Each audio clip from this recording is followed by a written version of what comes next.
Seth Rollins and CM Punk are two of the biggest names in wrestling, but with two very strong personalities. Their history is messy, their rivalry is heated, and it's been making headlines for years. This isn't just about what happens in the ring, it's about bad blood that spilled into interviews, social media, and on screen. When Punk shocked the world with his return at Survivor Series, the Chicago crowd couldn't have been louder, but Rollins wasn't having it. Right there at ringside, he let loose, calling Punk a hypocrite, while Michael Cole and Corey Graves tried to hold him back. It was raw, it was intense, and it showed that whatever's between these two, it isn't going away anytime soon. Their story goes back to 2012, when Punk helped Rollins debut as part of the Shield. At first, there was respect. Then Punk's controversial exit from the WWE in 2014, Rollins' loyalty to the company, and years of personal digs, like Punk slamming Rollins' social media behavior and Rollins mocking Punk's UFC career, set the stage for one of the most personal rivalries in wrestling. Today, this feud isn't just about the past, it's about where things are heading. So with that being said, we're taking a look at why CM Punk and Seth Rollins can't stand each other.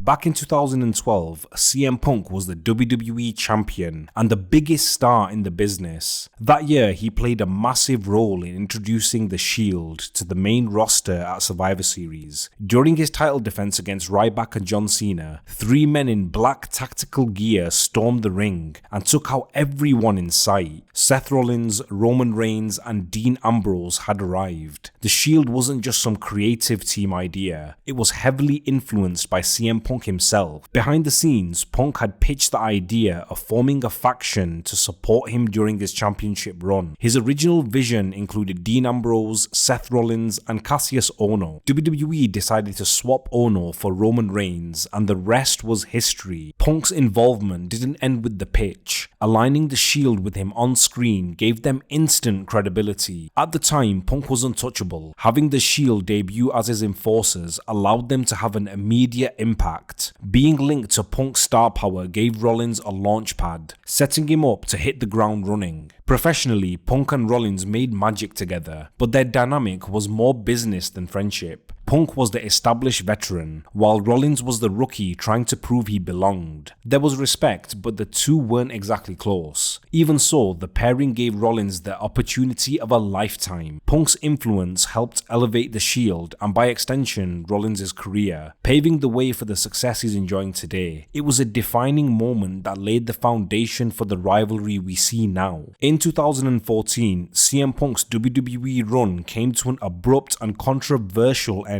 After years of frustration with creative decisions, mounting injuries, and burnout, Punk walked out after the Royal Rumble. The fallout was messy. WWE officially terminated his contract on his wedding day, which Punk has called one of the most pettiest moves the company ever made. It left a void in WWE. Enter Seth Rollins. While Punk was navigating lawsuits and podcasts, Rollins was stepping into the spotlight. By mid-2014, Rollins had aligned himself with Triple H and the Authority, cementing his role as one of WWE's top heels, winning the Money in the Bank contract and eventually cashing in at WrestleMania to become the WWE champion. Rollins became the guy WWE leaned on in Punk's absence. For Rollins, this was his big break, but it came with a lot of baggage. Punk's departure wasn't just a headline, it was a shadow over the locker room. Rollins was part of the generation that had to pick up the pieces and move forward. While Punk's exit dominated conversations, you can see how that might brew up some resentment. Punk left, Rollins stayed, and their paths were set on a collision course ever since. By 2019, CM Punk and Seth Rollins were back in the headlines, but this time it wasn't happening in the ring. Punk had just joined WWE Backstage, a talk show hosted by Fox, who'd just partnered with WWE, and they did it mainly to stir up hype, marking his first real association with WWE since his exit. His presence alone stirred excitement and controversy, and Rollins wasted no time jumping into the mix. It started on Twitter. Rollins was fresh off a divisive run as Universal Champion and decided to stir the pot by publicly challenging Punk to a fight. Fans went wild, speculating if Rollins was teasing a storyline or just throwing shots for real. When Punk was asked about it on WWE Backstage, he didn't hold back. back, he advised Rollins to stop tweeting and said, "Sometimes it's better to stay quiet and let people think you're a fool than to open your mouth and prove them right." It was a classic Punk response, sarcastic and straight to the point. Rollins didn't take kindly to being called out. He clapped back and accused Punk of chasing relevancy and implying he was only interested in collecting a paycheck.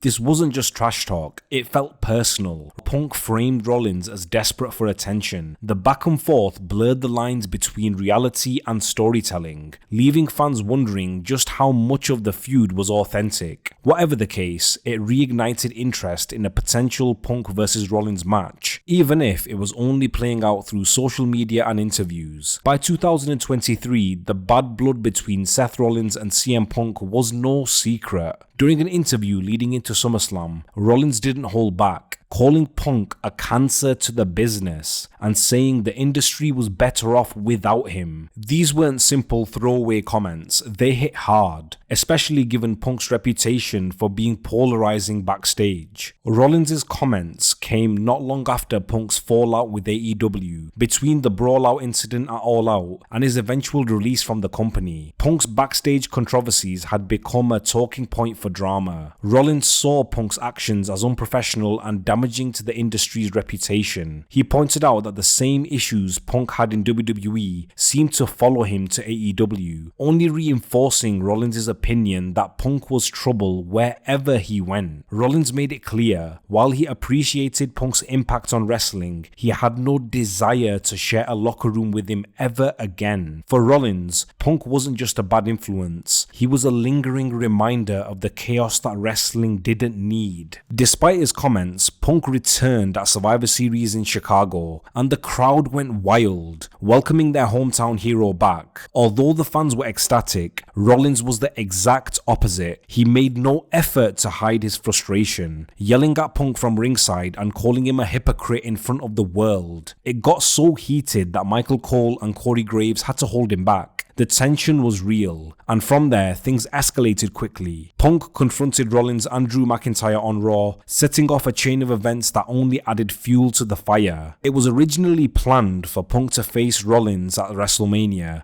but following his injury at the Royal Rumble, he was in a collision course with Drew McIntyre, and at Money in the Bank, Punk's interference cost both McIntyre and Rollins their chances at the World Heavyweight Championship, leaving Damian Priest still standing as champion. Rollins didn't take that lightly, and he warned Punk that actions like that have consequences, and he wasn't going to forget anytime soon. By the time SummerSlam rolled round, Rollins decided to turn the tables as a special guest referee for Punk's match against McIntyre. Rollins made his presence felt. It all led to Punk taking the loss, a clear message from Rollins that payback had officially started. Even after SummerSlam, Punk stayed busy, feuding with McIntyre, eventually coming out on top in their rivalry. But Rollins wasn't done. He was biding his time, making it clear he hadn't moved on from their issues. When Punk hinted at taking a break, Rollins showed up on Raw with that signature smirk, reminding everyone their business wasn't over. Punk reignited the tension after Survivor Series War Games, stepping into the ring and setting his sights on the WrestleMania main event. He hinted at winning the Royal Rumble or even taking the long road through the Elimination Chamber. But before Punk could get too comfortable, Rollins interrupted him and he let it all out, admitting he'd spent 6 months waiting for this moment. When Rollins shoved Punk to the mat, the two finally came to blows, and then chaos followed. This was eventually broken up by Jey Uso and Sami Zayn. This was the latest chapter in their rivalry, and it's shaping up to be another solid storyline since CM Punk's return to the company. Seth Rollins and CM Punk isn't just another storyline, it's personal, and it's been building for years. From Punk's return at Survivor Series to the chaos at the Money in the Bank and SummerSlam, these two haven't just been trading blows, they've been waging a full-on war. Every confrontation and every moment in the ring feels bigger because it's fueled by real emotion. For Rollins, this goes beyond titles. Punk's return brought up old wounds and unresolved tension, challenging everything Rollins has built as one of WWE's top stars. titles. For Punk, it's about proving he's still one of the best. Even after years of controversy and a rocky return, it's not just a feud, it's two careers colliding, each looking to leave their mark. Their feud was meant for WrestleMania 40, but setbacks delayed it. Now with Punk hinting at the Royal Rumble and Rollins making it cleared he's not done, the stage is being set again. And let's be real, WrestleMania is where this story belongs. It's the kind of match that defines an era. The road to WrestleMania just got a lot more interesting, and these two aren't done, not by a long shot, and when they finally face off, it's going to be unforgettable. Thanks for watching this video. I'd love to hear your thoughts on where this rivalry is headed, and if you enjoyed the video, make sure you leave a like and subscribe to the channel so you can stay tuned for more wrestling content right here on WrestlingReel.